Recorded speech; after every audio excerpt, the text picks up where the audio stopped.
그렇게 대화체를 딱 소개를 했습니다. 나중에 CCTV를 들어보니까 모든 자료 없애라는 게 아니고 쓸데없는 자료 없애버려라고 하는 것을 쓸데없는 이런 말을 빼버렸습니다.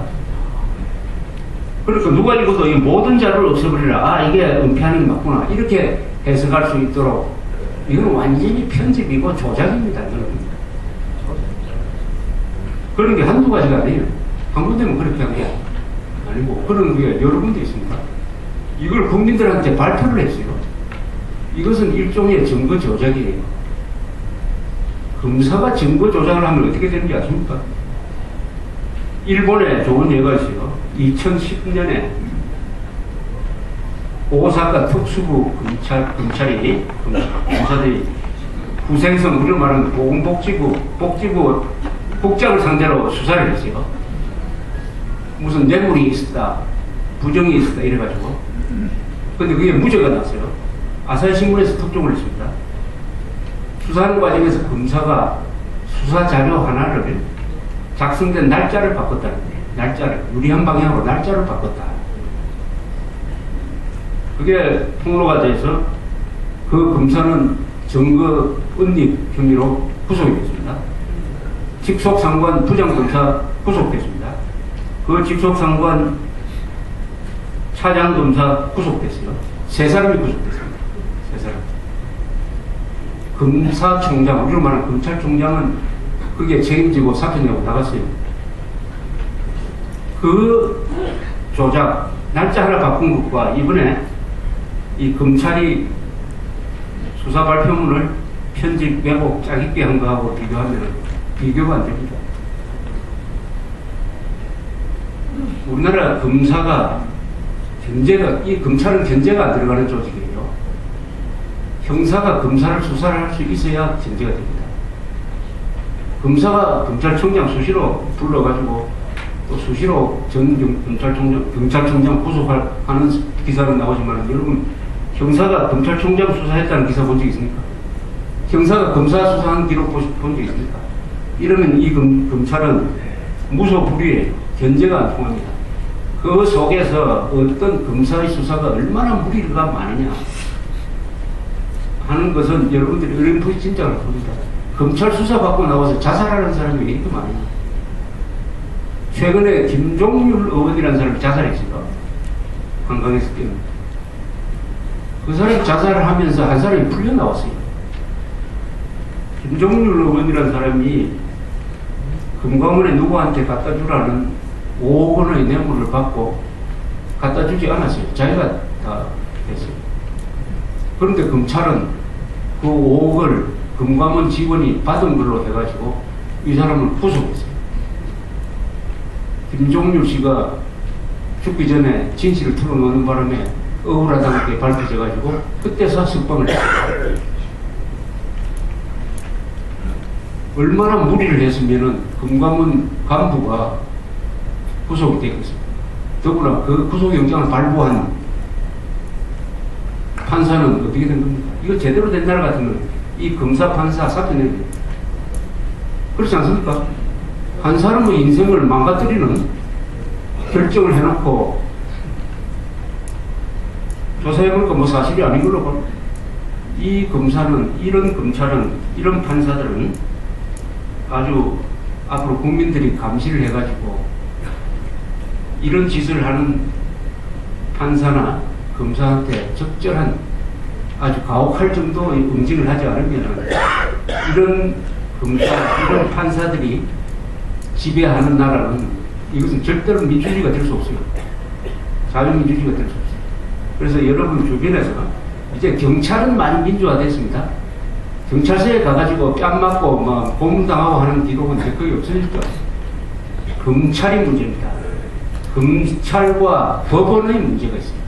검찰과 법원의 좌경화가 이 나라를 가장 쉽게 망가뜨리는 방법이에요. 그러니까 여러분들이 주변에 그런 사례가 있으면 꼭 신고를 하세요. 왜 검사한테 억울하게 당한 사람이 있습니까? 다 착한 분들이니까 왜 신고를 해요? 주변에 물보면 많을 겁니다. 자, 이런 일들이 벌어졌다. 것이 오늘 여러분들한테 보고 드리는 거니까 이게 가장 큰 문제예요. 현재 진행되고 있는 것은 가장 큰 문제입니다. 이거는 그냥 넘어가면 안 되게 돼 있습니다. 안 되게 돼 있습니다. 이런 대통령이 나는 국정원으로부터 선거하는데 도움 받은 적이 없다. 그건 국정원의 선거 개입이 없었다는 거죠. 아니, 국정원이 선거 개입했으면 박근혜 후보가 내가 도움을 받았던 걸 알아야 될 거 아닙니까? 검찰총장은, 그러니까 검찰총장과 대통령 두 사람 중에 한 사람 그만둬야 돼요. 한 사람 그만둬야 돼요. 대통령과 검찰총장 두 사람 중에 한 사람은 그만둬야 됩니다. 이렇게 정리가 됐습니다.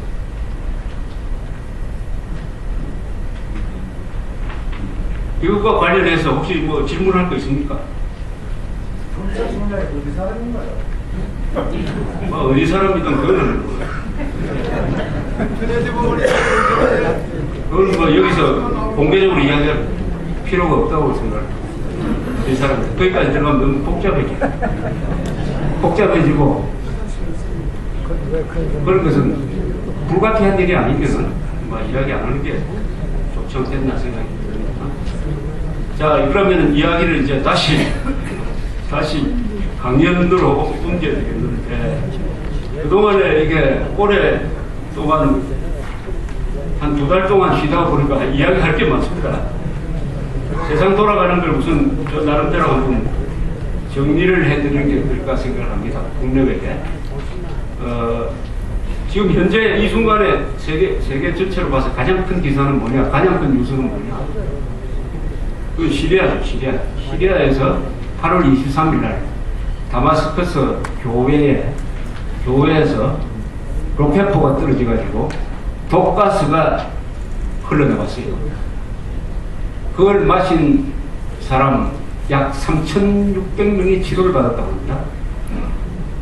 반군 쪽에서는, 그게 반군이 장악한 지역이었습니다. 반군 쪽에서는 1,500명이 죽었다고 해요. 1,300명이 죽었다고 합니다. 아무리 적게 잡아도 수백 명이 죽은 것은 확실해요. 그 동영상에 지금 나와 있습니다. 보면은 호흡 곤란을 일으키고 외상이 하나도 없는데 가슴이 막히고 해가지고 죽고, 어린애들이 피 많이 죽어가지고 시체를 딱 이렇게 널어놓은 장면이 나오고 있습니다. 이 사건 이후에 아사드 정권이죠. 아사드 정권하고 반군이 서로 화학무기를 사용했다라고 주장하고 있습니다. 화학무기가 터진 것은 사실이에요. 이제는 서로가 손가락질 합니다. 누가 사용했느냐. 미국을 비롯한 유엔 여러 기구에서 정보기관도 동원하고 해가지고 조사를 하고 있습니다. 오늘 아침 미국 정부 관리들의 입장은 이거예요. 이거는 정권에서 사용한 거다. 아사드 정권에서 독가스, 신경성 독가스를 사용한 것은 의문의 여지가 없다. 라고 거의 확정적으로 판단을 했습니다. 샘플을 채취해가지고 분석을 해봤다. 이렇게 되었습니다. 자, 그러면 그 뒤에 문제가 있습니다. 이 화학무기를 사용하는, 민간인들을 상대로 화학무기 사용하는 것은, 이것은 핵무기 사용하는 것과 같은 의미가 있습니다. 핵무기 사용하는 것. 그래서 이것은 전쟁 범죄 행위입니다. 전쟁 범죄 행위. 이 전쟁 범죄 행위는 국제사회가 개입하게 되어 있습니다. 국제사회가. 특히 유엔 안보리가 개입을 하게 되어 있어요. 그런데 유엔 안보리는 지금 러시아와 중국이 들어있어요. 이 두 나라는 시리아 편을 지금 들고 있습니다. 시리아 편을 들고 있어요.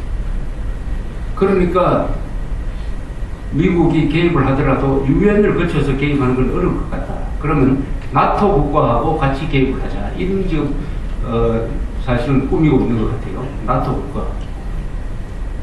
그러면은 나토 국가 중에 주로 영국하고 프랑스입니다. 어떤 식의 개입을 할 거냐? 폭격하는 방법이 하나 있고, 뭐 여러 가지 방법이 있고, 비행 금지 구역을 설정을 해가지고 정부군이 요 비행구역에는 들어와서는 안 된다 하는 통제를 하는 방법이 리비아에다 한번 해보니까 아주 쓸모가 있었어요. 아니면 군인이 직접 들어가는 방법도 있는데 그것은 아마 피하려고, 아니면 무기를 많이 대주는 방법 등등 있는데 이것은 응징을 안 할 수가 없어요. 이런 양상을 보면은 시리아는 지금 종교전쟁의 한복판에 있는 것 같습니다. 시리아 사람들이 이렇게 편안하게 서로 잘 살다가 갑자기 왜 이웃이 원수가 돼가지고 이렇게 사람을 많이 죽이느냐 하면은 그 핵심에 종교 문제가 있습니다. 종교 문제.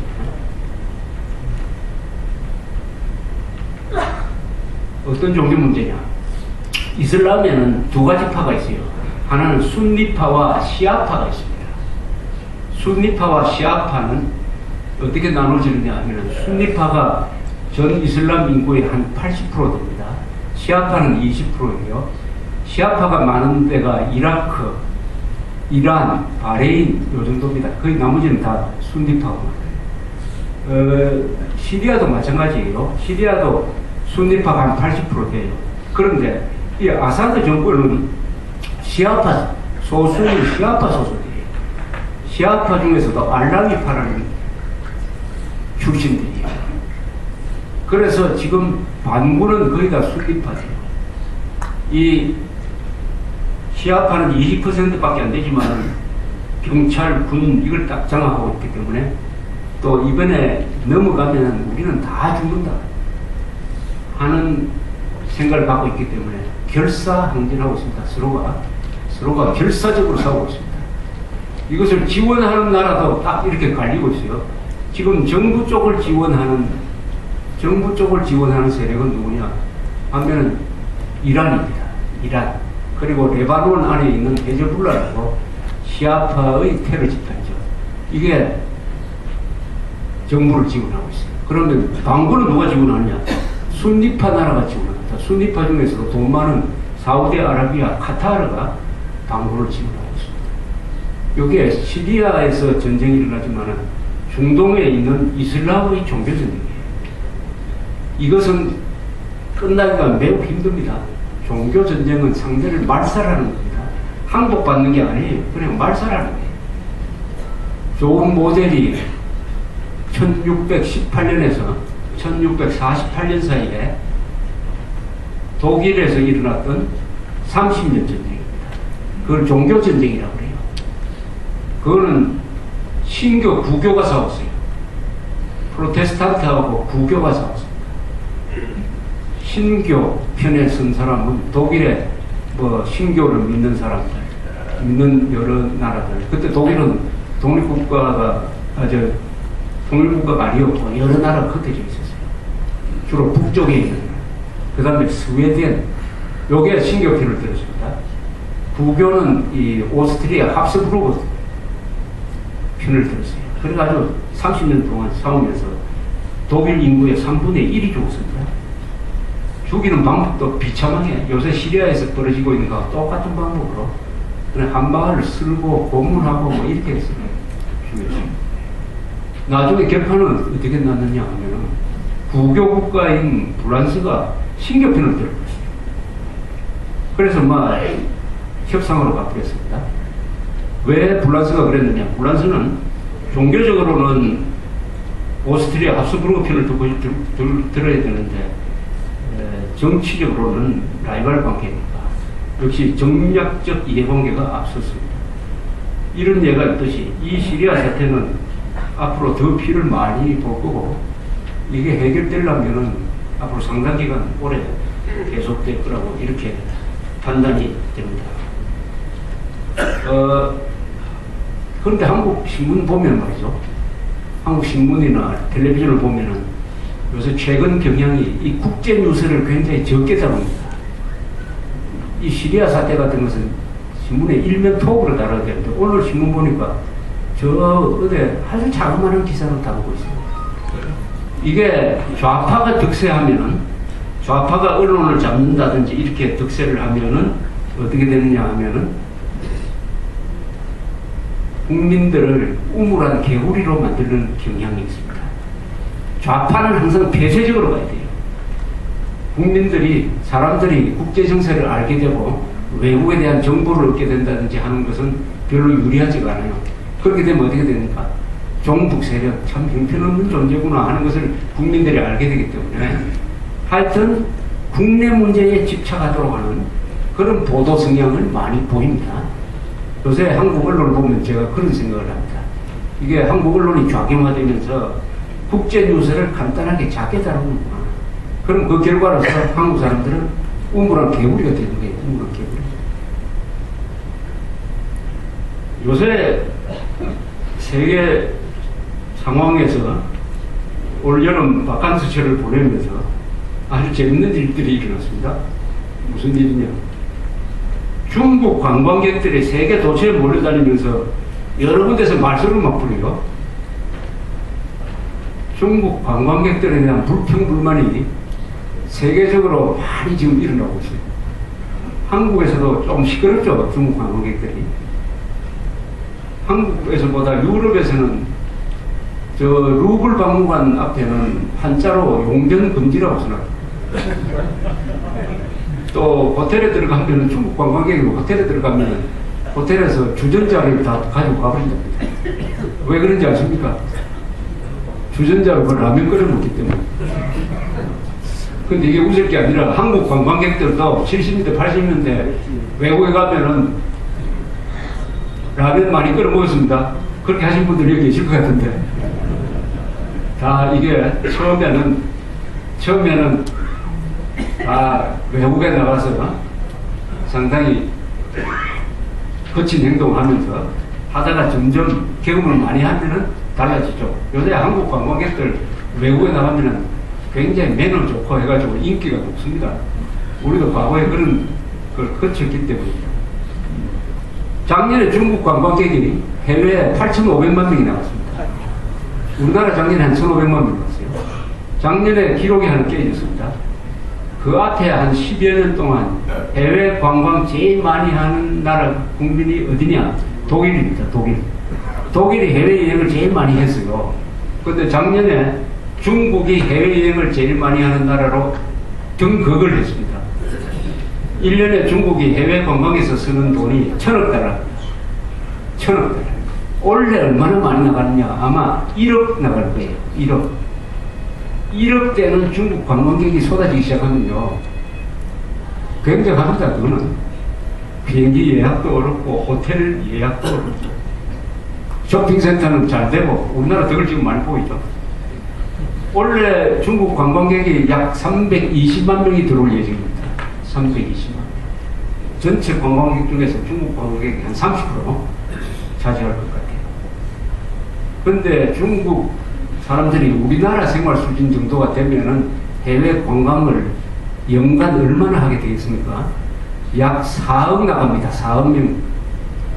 지금보다 4배나 더 많이 나가면은 이거 아마 지구가 몸살을 앓을 거예요. 몸살을.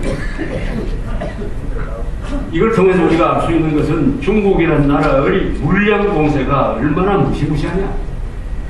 중국이 한번 발전하기 시작해가지고 그 물량 공사를 펴기 시작하면 세계가 바뀝니다. 지금 중국이 배출가스, CO2 등등 배출, 주로 유해한 배출가스 1등 아닙니까? 1등. 그 피해를 우리가 보죠. 황사 날라오는데 여러 가지 불순 물질이 섞여가지고 우리 지금 날라오고 있습니다. 중국이 가지고 있는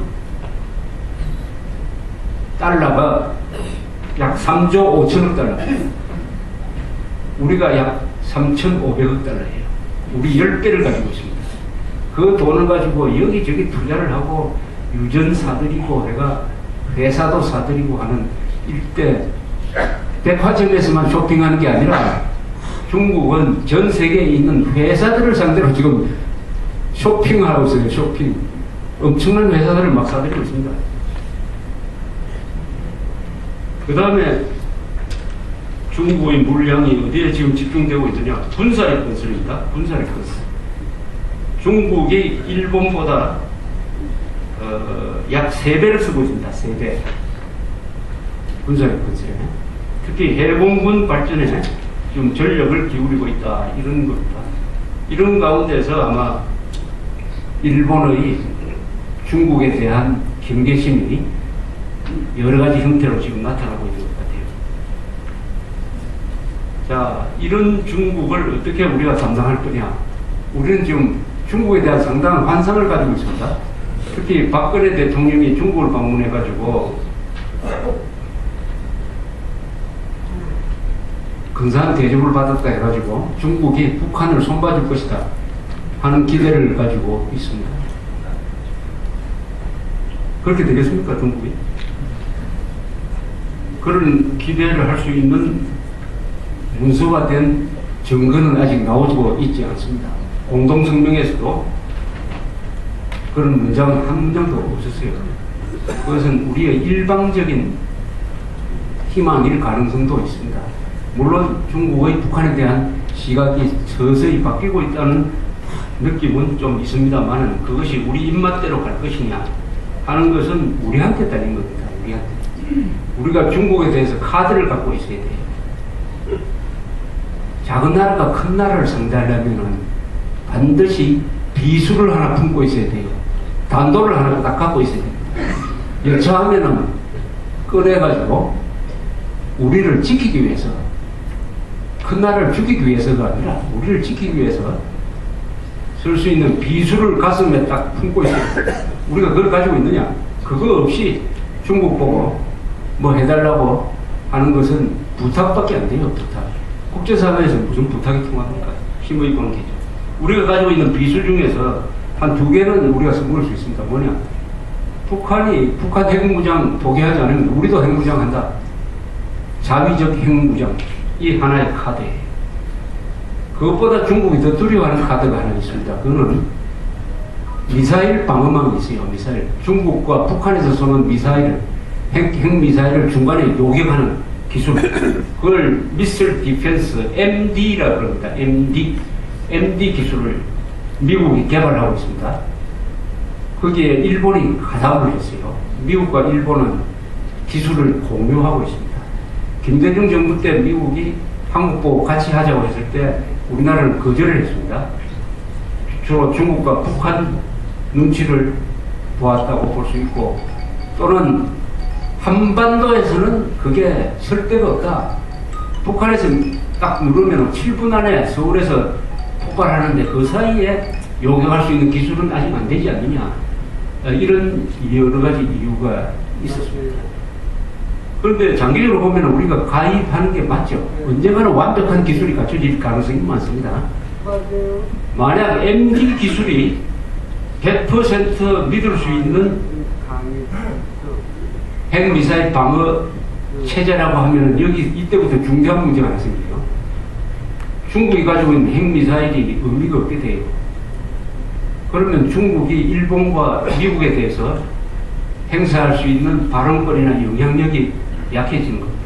특히 한국이 미국과 일본의 MD망에 가입하면은 중국은 더 곤란하게 돼요. 왜냐 하면은 이 미사일 발사기지가 중국 영토에서 보면은 오른쪽에 많아요. 오른쪽에. 즉 동해에 많습니다. 동해에. 그쪽 중국 기준으로 동쪽, 우리로는 서해죠. 이쪽에 많이 들어가 있어요. 그게 일본하고 미국하고 가까우니까. 거기서 미사일을 쏘아 올리면은 이 미사일 요격은 이 일정 고도에 도달하기 전에 격추하는 게 가장 쉽답니다. 보트를 격추하기에는 한국이 참 좋아요. 한국에서 쏘면은 쉽게 격추할 수 있으니까. 그 목덜미를 딱 잡고 있는 게 한국이다 이거죠. 그러니까 한국이 미사일 방어망에 가입하는 것은 절대로 반대다 하는 이야기를 우리 정부에 계속 보내고 있다는 겁니다. 그렇다면 그것도 우리의 카드예요. 그걸 딱 가지고 중국한테 들이대는 방법이 하나 있죠. 그래서 우리의 카드가 그 말고도 또 여러 군데 있겠죠. 그걸 개발을 해가지고 중국에 속지 말고, 중국에 속아서 자위적 핵무장을 포기하거나 MD 가입 안 한다는 이런 이야기는 하지 말고, 우리가 중국을 다룰 수 있는 우리의 카드를 갖고 있지 않으면은 중국의 거대한 평창 속에서 한국이 휩쓸려들 거다 하는 생각을 갖게 합니다. 그런 점에서 지금 우리 정부나 언론이 보여주고 있는 이 친중 반일 노선은 매우 위험한 겁니다. 친중 반일 노선은 우리 국가 이익이나 안보에 도움이 되지 않아요. 친중 반일로 가면은 기분은 좋아질지 모르죠. 그러나 그게 국가 이익에 도움이 돼야 될 거 아닙니까? 이 작년에 이명박 대통령이 독도를 방문한 이후에 한 1년 동안은 한일 간의 관계가 외교적으로는 거의 단절 상태입니다. 외무장관끼리도 안 만나고, 저 국제회의에 가가지고 뭐 형식 만난 것 때고는 대통령과 총리끼리 안 만나요. 그러면서 우리 대통령은 과거의 관리를 깨고, 미국 다음에 일본에 가는 관리를 깨고, 미국 다음에 중국에 가고, 이번 또 베트남 갑니다. 중국과 베트남은 한때 대한민국 적이었어요. 적을 먼저 가고, 우리 우방국인 한미일 동맹의 한 파트를 일본과 이렇게 사이가 나쁘면은 우리한테 도움이 되느냐? 우리가 도움이 되면 그런 식으로 가는 방법도 있어요. 도움이 별로 될 것 같지 않아요. 그리고 우리 언론이 일본에 대한 보도를 너무 일방적으로, 선정적으로 하는 경향이 있습니다. 우리 언론 보도만 보면은 일본을 오해할 가능성이 있어요. 일본을 오해할. 우리 언론 보도만 보면 이렇습니다. 일본은 세계에서 가장 몹쓸 나라고, 세계에서 여론으로 고립되어 있고, 일본 사람은 어딜 가나 환영을 못 받는 사람일 것이다 하는 인상을 우리 언론이 주고 있습니다. 근데 이게 사실과 맞느냐 이거예요. 사실과 맞습니까? 제가 아무리 봐도 일본이 세계에서 제일 욕을 많이 먹는 나라인 것 같지는 않습니다. 일본 국민들이 세계에서 가장 욕을 많이 먹는 국민인 것 같지는 않아요. 한국, 중국으로부터는 욕을 많이 먹지만은 베트남이라든지 필리핀이라든지 타일랜드라든지 이런 데 가면은 중국보다 일본에 대한 여론이 훨씬 좋습니다. 또 미일 관계가 굉장히 잘 되어 있습니다. 어떤 나라의 호감도 조사를 합니다. 그러면은 항상 1등은 독일입니다. 항상 2등은 일본입니다. 요새 그게 좀 떨어져가지고 3등 이렇게 됐더라고요. 자, 이래서 일본에 대한 이 관계 정상화를 어떻게 하느냐. 또 한국 사람들이 가끔 모르는 게 하나 있어요. 안보 문제에 대한 정보 중에서 한국 사람들이 잘 모르는 게 하나 있어요. 유엔군의 후방사령부가 어디에 있습니까? 유엔군의 후방사령, 전방사령부는 여기 있어요. 용산에 있죠. 후방사령부가 일본에 있다는 사실을 잘 몰라요. 후방사령관이 대령으로 보직되어 있습니다. 일본에 있습니다. 일본에. 동경 근방에 있어요. 그건 뭐냐. 한국에서 남침전쟁이 다시 재발하면은 일본에 있는 미군 기지는 후방기지 역할을 합니다. 후방기지. 작전하는 비행기 또는 물자가 일본에서 와야 돼요. 그럼 한일 관계가 나빠지면은 일본 정부가 일본에 있는 미군 기지 사용하지 말라고 하면 어떻게 될까요? 또 사람들이 몰려가서 한국 돕지 마라 해가지고 기지 앞에서 데모하고 하면 어떻게 되겠습니까? 즉 한미일 동맹입니다. 한국과 미국 동맹, 미국과 일본 동맹 해서 한미일 동맹이 작동을 해야 한국의 안보를 지키는데 스무스하게 되는 거예요. 그래서 한국과 일본 관계가 나빠지면은 한국과 미국 관계에도 영향을 주게 되어 있다. 그것보다도 우리 안보에 별로 도움이 안 된다 하는 것을 우리가 알아야 된다. 알고 나서 무슨 반일 시위를 한다든지 해야지, 모르고 하면은 우리가 손해를 본다 이런 말씀을 드리고 있습니다. 몰라서는 안 돼요. 뭘 알고 해야지. 일본 욕하는 것은 한국에서 제일 쉽습니다. 일본 편드는 게 어렵지. 일본에 대해서 욕한다고 혹시 비판받는 사람 봤습니까? 왜 일본을 그렇게 욕하는 거고? 그런데 일본 욕하는 경쟁을 하다가는 우리의 자해로 돌아올 가능성이 없지 않다 이런 얘기죠. 이런 속에서 아주 반가운 소식이 하나 있습니다. 포춘이라는 잡지가 있어요. 경제 잡지입니다. 이게 매년 이런 발표를 합니다. 세계 글로벌 500대 기업, 매출액 기준입니다. 매출액 기준으로 500대 기업 랭킹을 해요. 매출액 기준. 여러분, 이 경제 뉴스 많이 보시면 어느 회사가 세계에서 제일 클 것이다 이렇게 짐작을 할 겁니다. 그런 랭킹을 보면 아주 재미가 있습니다. 그게 한국의 국력이 어느 정도 와 있느냐 하는 것을 하나의 잣대도 되고요. 무슨 큰 기업이 많아야 그 나라가 강한 나라 되는 거 아닙니까? 또 나라가 강해야 군대도 많이 가질 수가 있는 건데, 매출액 기준으로 세계에서 제일 큰 회사는 어디겠습니까? 한번 알아맞혀 쳐보세요. 알아맞추시면 책 한 권 공짜 드리겠습니다. 어디겠어요? 제일 큰 매출액 기준 1등.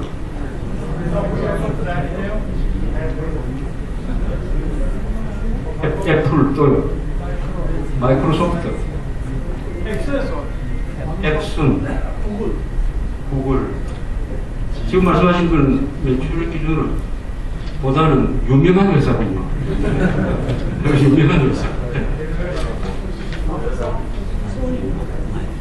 세계에서 매출액이 현재 제일 많은 회사는 어디냐 하면 로얄 더치 쉘이라는 쉘, 조개 껍질 쉘이죠. 로얄 더치 쉘. 왜 로얄 더치 쉘이라는 회사예요? 로얄은 영국이라는 회사 뜻입니다. 더치는 네덜란드. 그러니까 영국, 네덜란드 합작 회사입니다. 요게 작년에 한 4,700억 달러의 매출액을 올렸습니다.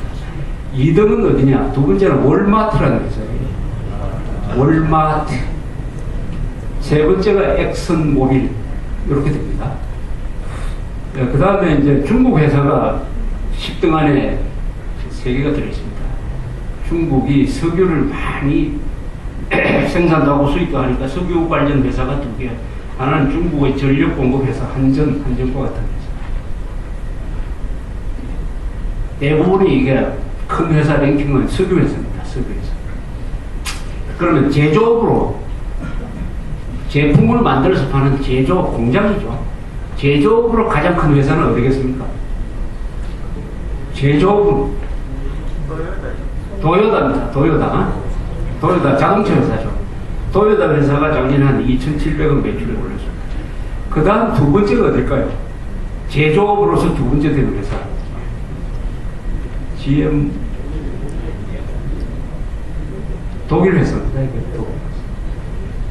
요새 여기서 만든 자동차 많이 보이더라고요. 폭스바겐입니다. 폭스바겐이라는 회사가 그 딱정벌레 같은 자동차 개발한 걸로 유명한데 굉장히 이 회사가 돈을 많이 벌입니다. 유럽에 가면 제일 많습니다. 폭스바겐. 그게 한 2,600억. 공장입니다. 세 번째가 어디냐? 공장입니다. 지금 제조업 기준입니다. 세 번째가 어디냐? 세 번째가 바로 삼성전자입니다. 세계에서 제조업체로 세 번째 되는 회사입니다. 1,780억 달러 작년 매출액이. 삼성전자가 전체 기업으로서는 14등이고 제조업체로는 세계에서 세 번째 되는 회사가 되었습니다. 이게 얼마나 엄청난 스토리냐 하면은 대한민국은 세계에서 산업혁명을 가장 늦게, 산업화를 가장 늦게 한 나라입니다. 영국이 가장 빠르고 프랑스가 두 번째, 독일이 세 번째 이렇게 되잖아요. 유럽에, 아시아에서는 일본이 가장 먼저입니다. 산업화를 가장 늦게 한 나라가 세계에서 세 번째 되는 회사를 만들어냈다 이거예요. 이게 기적입니다. 이건 삼성의 기적이에요. 지금 일본 회사 중에 우리가 선망의 대상으로 삼았던 회사가 많습니다. 아, 우리나라도 어떻게 저런 회사가 한번 나와야 우리가 기분이 좋을 텐데 하던 회사 한번 꼽아보십시오. 미쓰비시, 소니, 히다치, 혼다, 뭐 이런 걸 비교가 안 됩니다. 삼성전자하고는 비교 자체가 안 돼요. 워낙 등수가 떨어져가지고 그 70등, 100등 뭐 이렇게 합니다. 일본 회사 중에 삼성전자보다 매출이 큰 회사는 도요타 하나밖에 없어요. 그 다음에 요새 가장 인기 있는 회사가 애플이죠. 애플. 애플도 삼성전자보다는 매출액이 깁니다. 한 1,500억 달러 돼요. 다만 거기는 수익을 아무튼 높을 거예요. 보잉, GM보다 더 많습니다. GM은 10년 전만 해도 항상 랭킹 1등이었습니다. 그리고 제너럴 일렉트릭이라는 회사 있죠. 원자로 많이 만들고 하는 이 회사, 이것도 삼성전자보다 떨어져요. IBM도, 보잉도, 마이크로소프트는 비교도 안 되고, 삼성전자라는 회사, 작년에 영업수익이 한 200억 달러가 올렸습니다. 세금 제일 많이 나는 회사예요.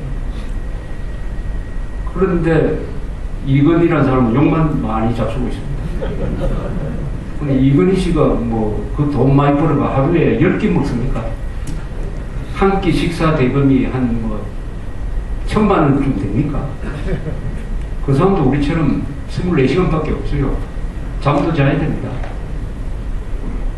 그 삼성전자 때문에 얼마나 많은 우리 혜택을 보고 있느냐, 세금은 또 얼마나 많이 내고 있느냐 하는 데 대해서 좀 제대로 한번 생각해 보자는 뜻에서 이 소개를 드렸습니다. 그런데 최근에 우리가 정부에서 세제 개편안을 냈습니다. 세제 개편안은 우리 언론에서 묵사발을 만들었지만 그 내용은 사실은 합리적이고 좋은 개편안이었어요. 근로자의 70%는 세금을 덜 내게 하고 30%는 조금 더 내게 하는 것이었어요. 근데 이것도 언론에서 이건 선동보도입니다. 봉급생활자를 일방적으로 착취하는 개편안이다 선동을 해버리니까 정부가 막 금방 후퇴해버렸어요. 이 정도의 세제 개편안도 받아들일 수 없으면 복지하는 비용은 어디서 냅니까? 그것 해봤자 5년 동안에 한 10조 더 걷는가 마는가. 지금 10년 동안에 박근혜의 공약에 의하면 130조가 더 들어가야 돼요. 아니 10조도 안 되겠다는데 130조 어떻게 됩니까? 그런 점에서 오히려 잘된 면이 있습니다.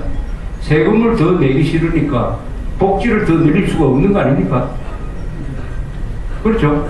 그러니까 세금 더 내기 싫다는 말은 복지를 늘리지 말라는 이야기로도 될 수 있어요. 그러나 이렇게 되겠습니까? 정치권이 선동할 겁니다. 두 쪽에서 선동, 세금을 더 내야 된다는 선동이 있을 것이고, 세금은 내지 않더라도 국채를 발행하자, 빚을 내자, 이렇게. 빚을 내서 복지를 충당하자는 이야기가 나올 겁니다. 국채를 많이 발행하면은 어떻게 된다는 것은 이미 세상에다, 특히 가까운 일본이 국채 발행해가지고 전체 예산의 한 반을 충당을 하고 있습니다. 그러니까 일본이 골병이 들었죠. 그래서 우리는 지금 독일의 길을 갈 거냐, 아니면 일본의 길을 갈 거냐, 아니면 그리스의 길을 갈 거냐, 딱 보입니다. 독일의 길은 뭐냐? 버는 만큼 복지에 쓰자. 세금만큼 복지에 쓰자는 겁니다. 그러니까 건전한 재정을 유지하고 있습니다. 일본은 국채를 발행하자. 그리스는 버는 것보다 더 많이 복지에 쓰자. 우리가 그리스의 길을 갈 거냐, 일본이냐, 독일이냐 하는 것을 우리 국민들이 선택해야 돼요. 이건 선택해야 됩니다.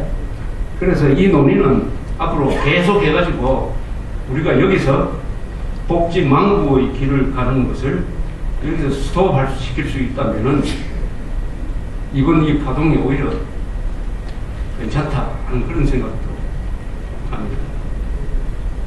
그와 관련해서 이 예산 많이 쓰는 것에 대해서 최근에 감사원이 감사 보고서를 하는 데 있어요. 그걸 내가 어제 우연히 읽다가 참 실소를 했습니다.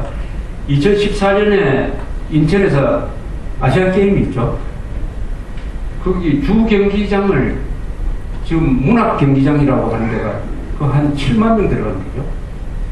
거기 경기장이 있는데 또 하나 짓고 있어요. 또 하나 짓고 있는데 이게 송영길 시장이 2010년에 선거운동할 때는 자기는 안 짓겠다고 그 전에 짓기로 결정한 거예요. 하다가 이 사람이 돼가지고 그걸 추진하려 하다가 결국 꺾여버렸어요. 구청에서 들고 일어나고 요새 지역 이기주의가 점점 나눠져가지고 시 이기주의에다가 구청 이기주의로 가더라고. 그럼 앞으로 동 이기주의로 가면 그 새 경기장에 들어서려고 돼 있는 구청에서 들고 일어나가지고 주민들 들고 국회의원 들고 일어나니까 결국 그게 4,600억 들어가지고 하나 또 새로 짓고 있습니다.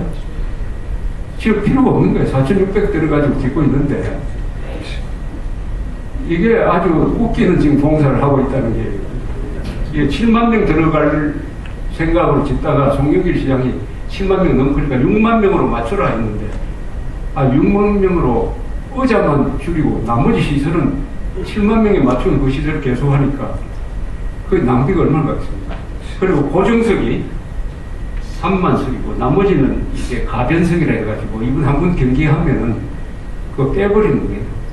그럼 빼버리면 가변석이라 해가지고 4만 석을 이렇게 의자로 채웠다가 이번에 한 번 선거 나서 빼버린다? 그러면 그 공지가 남을 거 아닙니까? 거기에 대해서 무슨 다른 무슨 시설을 할 수 있는 걸 하지 않고 완전히 이 경기만 한번 끝나면 이 경기장은 3만석 경기장이 되는 거예요. 이런 걸 해가지고 예산 낭비한 걸 가지고 감사원이 이렇게 지적한 것 같습니다. 이 감사원장이 이번에 그만두게 됐는데 이 감사원에 대해서 우리가 조금 생각을 달리 해야 됩니다. 감사원의 가장 큰 업무는 이 예산 지출에 대한 감사를 하는 겁니다. 예산은 국회가 의결을 하면은 예산이 확정돼 가지고 행정부가 예산을 쓰고 그럼 이걸 정확하게 썼느냐 하는 것을 검사하는 기관이 감사원의 제1 직무입니다. 그 이외에 행정감사도 하지만 감사원의 제1 직무는 예산감사예요. 그래서 이 감사원은 원래 입법 취지상 국회 밑에 있는 게 맞아요. 국회의 하부기관으로 있는 게 맞습니다. 미국도 그렇습니다. 미국의 GAO라는 Government Accounting Office라는 GAO라는 기구가 있어요. 여기에 원장은 임기가 얼마인지 아십니까? 15년입니다. GAO의 원장은 한 번밖에 못하지만 15년이에요. 이 사람은 탄핵 또는 중죄를 범하지 않는 한 바꿀 수 없게 되어 있습니다. 우리 감사원도 헌법에는 헌법기관이 있다. 이 중앙선관위 감사원은 헌법기관이라는 뜻은 독립성이 있다는 뜻입니다. 감사원장은 대통령이 임명을 하지만 직무에 있어서는 대통령이 지시를 받지 않습니다. 그러니까 이 감사원은 정권과 관계없이 감사원장이 계속 가야 되는데 이 정권 바뀔 때마다 감사원장이 바뀌더니 이것도 또 마찬가지겠습니다. 이 감사원에 대한 이 정확한 이 위치 이걸 좀 제대로 해줘야 되겠다 하는 생각을 하게 만드는 것이었습니다. 최근에 여러분들이 10년 전에 좀 관심이 있었던 사건이 하나 있었어요. 허원근 일병 무슨 사건이라는 거 들어보셨습니까? 2002년에 의문사위원회가 발표를 하기를 허원근 일병이 자살한 게 아니고 내무반에 누군가에 의해서 사살되었다, 은폐되었다 이래가지고 의문사위원회가 발표를 했습니다. 발표문 자체가 황당해요. 그러니까 군에서도 발칵해가지고 다시 재조사를 했습니다.